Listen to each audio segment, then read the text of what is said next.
할렐루야. 지난주에 테니스의 정현 선수가 세계 최고의 정상급 선수인 조코비치와 같은 아주 훌륭한 전설과 싸워 이긴 것은 정말로 장하다는 생각을 합니다. 발에 물집이 잡히고 발에 있는 아픈 상처 때문에 결승전에서 4강전에서 페드러와의 경기에서 기권할 수밖에 없었던 것은 아주 매우 안타까운 일이었습니다. 운동 경기 가운데 일어나는 가장 흔한 일은 패배당하고 있던 사람이 역전해서 승리하는 것입니다. 역전의 승리는 정말로 우리 모두를 흥분하게 만들고 또 손에 땀을 쥐게 하는 아주 흥미로운 그런 경기죠.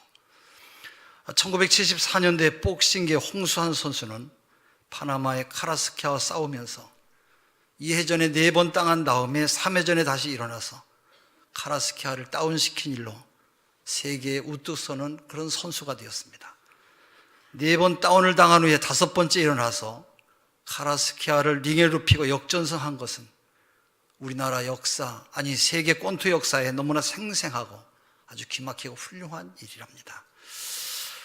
홍수환 선수는 그때 자기가 이긴 것으로 평생 승리한 것으로 지금까지 울고 먹고 살고 있다고 그런 이야기를 했어요. 어떻게 보면 우리 인생도 운동의 역전 경기와 같아서 오늘 우리가 힘들고 어려운 삶을 살지만 그러나 그 어려움을 잘 이겨내는 것이에요. 전능하신 우리 하나님의 자녀들은 어떤 고난과 역경 가운데서도 싸워서 이기는 것입니다. 그것이 진정한 믿음의 열매를 맺는 것이기 때문에 그래요. 성경은 아주 극적이면서 재미있는 한나의 이야기가 나옵니다. 한나는 결혼을 했지만 임신을 못했어요. 그래서 그의 남편은 후처를 두었는데 후처가 임신을 했어요. 그때부터 후처가 본처를 무시하는데 한나의 자존심이 너무너무 상했어요. 정말로 가슴 아픈 일이죠. 한나는 너무 슬픈 여인으로 혼자서 몰래 성전에 올라가서 하나님 앞에 기도하는데 자기의 그 마음을 기도로 하나님께 토했어요. 한나는 마음이 너무 괴로워서 여호와께 통곡하며 서원하며 눈물을 흘리며 밤새도록 기도를 했어요. 얼마나 기도에 취했으면 술 취한 여인으로 제사장이 볼 정도로 기도에 아주 푹 빠져서 기도한 것이에요. 이렇게 열심히 기도한 결과로 하나님은 그에게 사무엘이라고 하는 아주 귀한 아들을 주셨습니다. 한나는 너무 감사해서 하나님께 기도하기를 한나가 기도하여 이르되 내 마음이 여호와로 말미암아 즐거워하며 내 뿔이 여호와로 말미암아 높아졌으며 내 입이 내 원수들을 향하여 크게 열렸으니 이는 내가 주의 구원으로 말미암아 기뻐하며 여호와는 죽이기도 하시고 살리기도 하시며 스올에 내리기도 하시고 거기서 올리기도 하시오니 여호와는 가난하게도 하시고 부하게도 하시며 낮추기도 하시고 높이기도 하시오니 가난한 자를 진토에서 일으키시며 빈궁한 자를 거름더미에 올리사 귀족들과 함께 앉게 하시며 영광의 자리를 차지하게 하시오니 그가 그의 거룩한 자들의 발을 지키실 것이요 힘으로는 이길 사람이 없도다. 사무엘상 1장 9절부터 이 말씀이 쭉 나오고 있어요. 한나가 아들을 낳고 하나님 앞에 드린 기도를 보면 구구절절히 그는 하나님의 전능하심을 높이 찬양해요. 그는 죽이기도 하시고 살리기도 하신 하나님을 찬양하며 그는 나중되었지만 먼저 되게 하신다고 하는 그 하나님을 찬양합니다. 본문에서 여러분 가장 중요한 것은 이와 같이 나중된 자로서 먼저 되고 그리고 먼저 된 자도 나중되리라 말씀해요. 이것은 하나님의 계산법이고 영적 계산법이고 어떻게 보면 믿음의 계산법이에요. 우리가 살아가는 이 세상은 괴롭고 힘들고 눈물 나는 이야기들이 많이 있어요. 얼마 전에 방화 사건으로 종로 여관 참사 사건이 있었어요. 서울 종로구 서울장 여관에서 벌어진 방화 사건으로 사망자가 6명이라고 하는 뉴스를 아마 여러분들도 다 보셨을 것이에요. 사망자 가운데 3명은 자녀들과 함께 방학을 맞이해서 서울로 처음 여행을 왔던 34살 되는 엄마 박모 씨와 14살, 11살 두 딸로 확인되었어요. 이들은 처음으로 서울 구경 와서 쌈방을 골라가지고 가족이 함께 잠을 자다가 참변을 당했어요.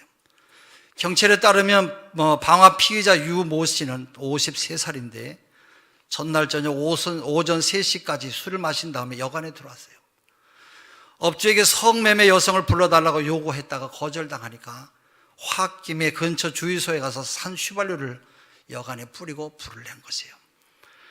방아자 유모 씨는 나중된 사람으로 자기 인생을, 자기 자신을 학대하는 그런 사람이었어요.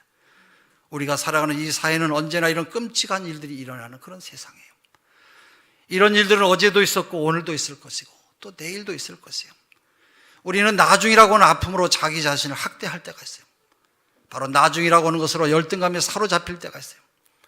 나중은 시간이 지나는 것을 말하는데 나중은 이미 늦은 것을 말하고 나중은 다른 사람보다 뒤처진 것을 말해요. 그래서 사람들은 정말로 나중을 싫어해요. 요즘처럼 경쟁 사회에서 나중은 매우 가슴 아픈 일로 다른 사람보다 뒤처지는 일이기 때문에 그래요. 그래서 믿음으로 사는 사람은 나중되었지만 먼저 되는 기적을 만드는 것이에요. 마치 한나와 같이 나중을 먼저로 만들어가는 바로 기적의 주인공이 되는 것이에요. 이것은 오직 믿음 안에서만 가능하고 전능하신 우리 하나님의 축복 안에서만 가능한 것이에요. 오늘 본문의 이 말씀의 핵심은 바로 이것이에요. 하나님은 나중된 자로서 먼저 되고 먼저 된 자로서 나중된다. 바로 이런 말씀을 이루시는 분이에요. 바로 하나님은 나중된 슬픈 마음을 위로해 주시는 분이고 나중되어 상처 입은 마음을 싸매어 주시는 그런 분이에요. 나중되었지만 하나님을 의지하고 기도하기만 하면 하나님은 그 기도를 또한 도와주시고 우리 인생의 길을 새롭게 만들어 주시는 것이에요. 여러분은 이제부터 모두가 다 먼저 되는 그런 축복을 받으시기를 바랍니다. 그러나 하나님은 먼저 되었지만 또 나중되기도 하시는 그런 분이에요. 그러나 사람들 가운데는 내 뜻과 고집을 버리지 않냐고 무자비하게 살아가는 그런 사람들도 있어요. 그런 사람은 교만한 사람으로 이 불을 지르는 사람과 같이 사회의 법과 질서를 벗어나서 내 마음대로 세상 질서를 바꾸려고 하고 불을 지르는데 이런 사람은 교만한 사람이죠. 이 교만은 겸손함이 없이 건방진 것으로 우리 주변에는 그런 사람들이 의외로 많이 있어요. 성경도 교만은 패망의 선봉이요 거만은 넘어짐의 앞잡이니라 그렇게 말하고 있어요. 성경에 대표적으로 나오는 사람이 바로 사울이 그런 사람이었어요.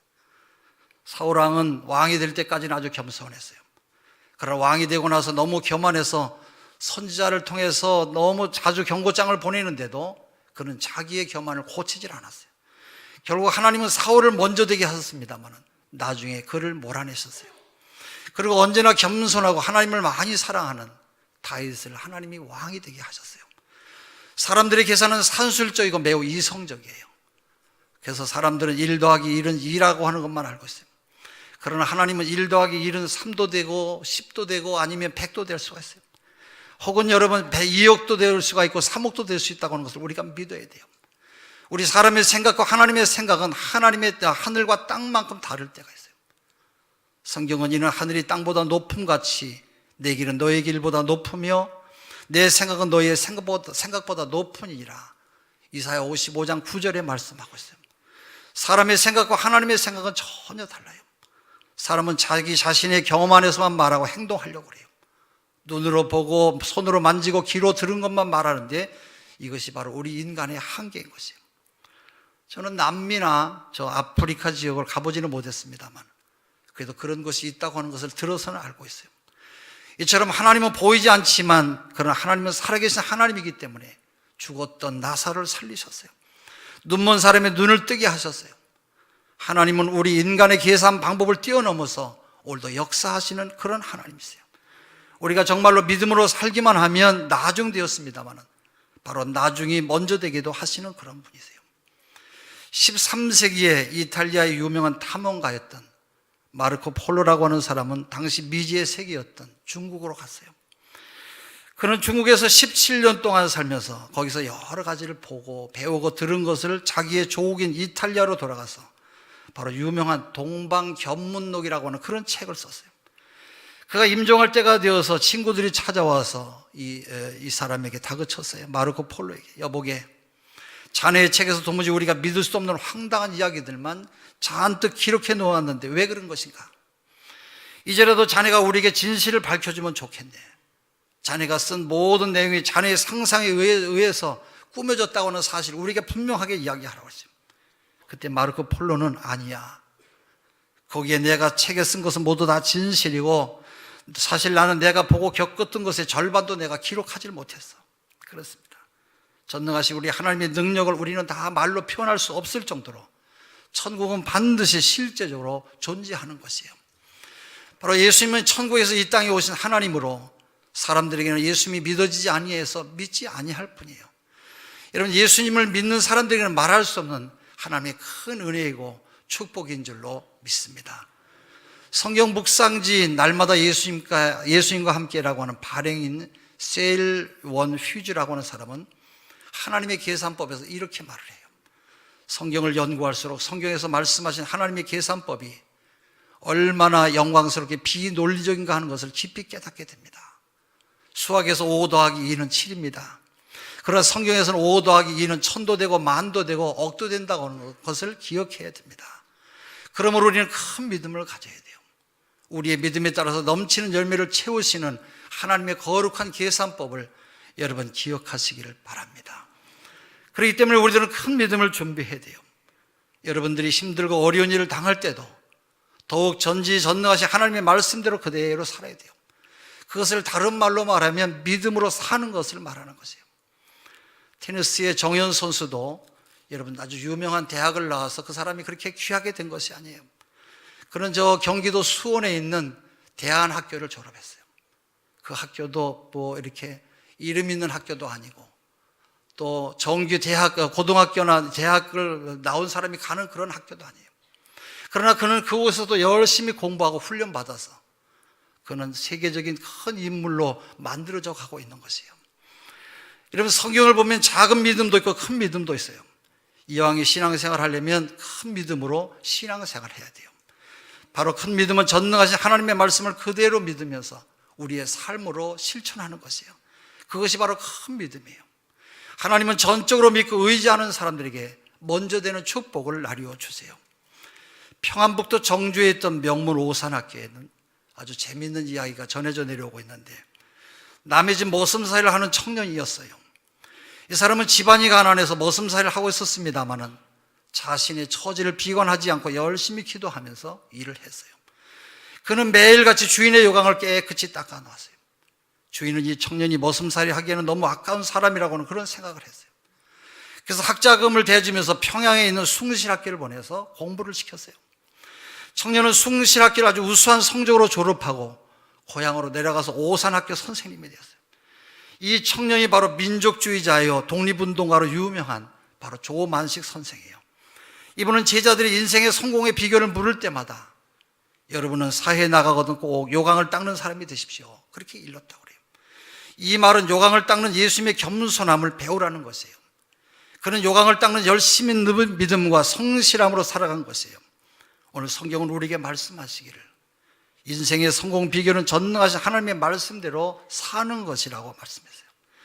여러분, 믿음으로 작은 일에 충성하는 그런 거기에 바로 우리의 삶이 있다는 것이에요. 또 성경에는 이런 말씀도 있어요. 아무든지 나를 따라오려거든 자기를 부인하고 바로 자기 십자가를 지고 나를 쫓을 것이니라. 마태복음 16장 24절의 말씀이에요. 자기를 부인하는 것은 곧 자기를 빼는 뺄셈이에요. 뺄셈은 회개하는 것이고 내 욕심을 버리는 것이에요. 더 나아가 힘든 십자가를 지는 것이에요. 사실 여러분, 뺄셈을 잘 해야 우리에게 닥치는 이 화를 면하는 것이에요. 여러분은 뺄셈을 잘 하시는 그런 겸손함이 있기를 바랍니다. 성경 어디를 봐도 하나님은 세상에서 위대한 사람들을 좋아하지 아니하고 그 대신 진실하고 성실한 사람들을 좋아하세요. 하나님의 전능하심을 믿음 있는 사람들을 좋아하세요. 그래서 하나님의 계산법은 세상과 정말로 다른 것이에요. 그래서 우리는 하나님의 계산인 바로 믿음으로 살아야 되는 것이에요. 그리고 하나님의 계산법은 절대로 착오가 없어요. 우리의 생각으로는 이해할 수는 없습니다만은 너무나 정확하신 분이 바로 우리 하나님이세요. 그렇기 때문에 우리는 그냥 하나님의 말씀을 믿는 것이고 그것을 또 믿음이라고 말하는 것이에요.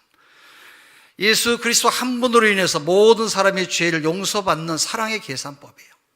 내가 지은 죄로 인하여 영원히 지옥에 가야 될 우리 모두를 너무너무 사랑하셔서 바로 하나님이 사람이 되셔서 우리의 죄를 위해서 이 땅에 오셔서 십자가에 죽으신 사랑의 계산법이에요. 성경은 이것을 말씀하기를 나를 사랑하사 나를 위하여 자기 자신을 아낌없이 버리신 하나님의 아들을 믿는 믿음 안에서 우리가 살도록 만들어 주신 것이에요. 십자가의 사랑을 우리 인간의 계산으로 이해할 수가 없어요. 아니, 이세돌과 바둑을 둬서 이겼다고 하는 슈퍼컴퓨터의 머리로도 도저히 이해할 수가 없어요. 그래서 신앙은 계산하는 것이 아니라 그냥 예수를 믿는 것이에요. 하나님의 그렇게 크고 깊고 높으신 뜻을 우리가 다 알 수는 없어요. 우리가 아무리 계산기를 하루 종일 두드려도 이해할 수 없는 것이 바로 우리 하나님의 사랑 계산법이에요. 이런 하나님의 사랑 계산법은 그 어떤 것이라도 따라갈 수 없는 그런 계산인 것이에요. 성경에는 또 이런 말씀이 있어요. 천국은 마치 밭에 감추인 보화와 같으니 사람이 이를 발견한 후에 숨겨두고 기뻐하여 돌아가서 자기의 소유를 다 팔아 그 밭을 샀느니라. 마태복음 13장 44절에 말씀하고 있어요. 사실 천국은 여러분의 소유를 다 팔아서 산다고 할지라도 돈 주고 살 수 있는 것이 아니에요. 천국은 돈 가지고 가는 것도 아니고 오직 믿음으로만 갈 수 있는 것으로, 그만큼 천국의 가치가 귀하다고 하는 것을, 소중하다고 하는 것을 우리에게 말씀하는 것이에요. 농부처럼 자기의 재산을 다 팔아서라도 우리는 천국을 사야 돼요. 여기 말하는 소유는 여러분이 가지고 있는 재산이 아니라 여러분이 가지고 있는 가치관을 말하고 있는 것이에요. 여러분이 가장 귀하게 생각하는 것이 무엇이냐, 그런 이야기예요. 여러분은 돈이나 권력이나 명예나 부동산이 될 수가 있어요. 그 가치가 변해서 예수님이 가장 귀하다고 생각한다면 여러분은 천국을 소유하게 된 것이에요. 천국은 침노하는 자가 빼앗는다, 그렇게 말하고 있어요. 마태복음 11장 12절에 세례 요한의 때부터 지금까지 천국은 침노를 당하나니 침노하는 자가 빼앗느니라 말씀해요. 천국은 침노하는 자가 빼앗는다고 한 말씀은 영적인 싸움에서 승리하라, 그런 말씀이에요. 천국 백성으로서 합당한 삶을 살기 위해서 몸부림치며 거룩하게 정결하게 살아가야 될 것을 말씀하는 것이에요. 믿음의 세계는 천국 장터에서 바로 하나님의 계산법을 배우는 것이에요. 사람들의 머리로는 도저히 이해할 수 없는 천국 계산법을 계산하는 것으로 밭보다 부하가 더 소중한 것을 우리가 잊지 말아야 돼요. 그래서 그 밭을 사려고 모든 것을 팔았는데 그래도 모자라서 빚을 내서 그 밭을 샀어요. 밭을 사면 밭에 있는 부하를 내가 캘 수 있기 때문인 것이에요. 우리가 천국을 믿음으로 사기만 하면 천국 밭에 들어있는 모든 부하들은 다 그것이 내 것이 되는 것으로, 하나님의 것이 모두가 다 내 것이 되는 것이에요. 그래서 우리는 영적 계산법을 배워야 합니다. 교회는 믿음으로 나오는 것으로, 나의 경험이나 인간의 계산으로 나오는 것으로, 그것이 바로 천국 계산법이에요. 그러므로 여러분은 믿음으로 하나님 앞에 여러분의 믿음을 투자하시기를 바랍니다. 그보다 남는 장사는 이 세상에 없어요. 바로 정답이 없을 만큼 풍성한 은혜로 갚아주신다고 하는 것을 믿는 여러분 되시기를 바랍니다. 오늘도 우리는 세상적인 잣대로 계산하지 말고 하나님의 자녀답게 믿음으로 모두 다 계산하시기를 바랍니다. 몹시 추운 어느 겨울날 영국 런던의 한 악기점에 초라한 옷을 입은 여자가 찾아와서 바이올린을 내놓으면서 저는 몹시 배가 고픕니다. 이 바이올린을 사주시면 좋겠습니다. 얼마를 주시든지 상관이 없습니다. 악기점 주인은 너무 불쌍해서 악기를 쳐다보지도 않고 $5를 줬어요. 이 여자는 악기를 내려놓고 고맙습니다, 감사합니다, 연거푸 인사하고 문을 닫고 나갔어요. 이 여인이 가고 난 다음에 주인은 아무렇게나 내팽개친 고물 바이올린을 켜보려고 바로 손잡이 활을 줄에 대고 한번 당겨보았는데 아주 놀랄 만큼 좋은 소리가 났어요.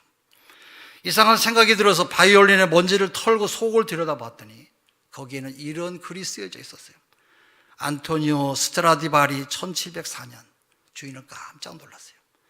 이 바이올린은 그간 행방불명이 되어서 사람들이 200년 동안이나 찾아 헤맸던 바로 스트라디바리의 바이올린이었던 것이에요. 단돈 $5에 팔아버린 고물 바이올린은 무려 $100,000 이상으로 큰 돈으로 매매가 되었어요. 그녀가 만약 이 바이올린이 그렇게 귀한 것을 미리 알았다면 굶주릴 필요도 없을 뿐만 아니라 그렇게 싼 값에 팔지도 아니했을 것이에요.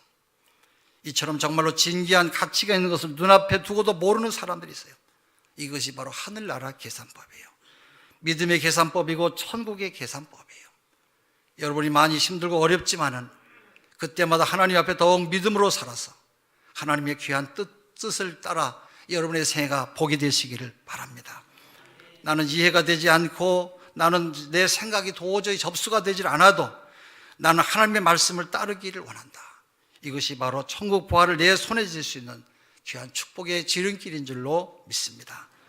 믿음으로 사는 것이 나중된 자가 먼저 되는 역전의 지름길이에요. 이것이 바로 천국 계산법입니다. 기도합니다. 하나님 아버지, 우리 인생길을 하나님의 뜻을 이루며 살기를 소원합니다. 사랑하는 모든 성도들의 삶이 주의 사명으로 불타고 주님께서 내게 맡겨주신 크신 주의 뜻을 이루어가는 믿음의 사람들 되게 하여 주시옵소서. 예수 그리스도의 이름으로 기도합니다. 아멘.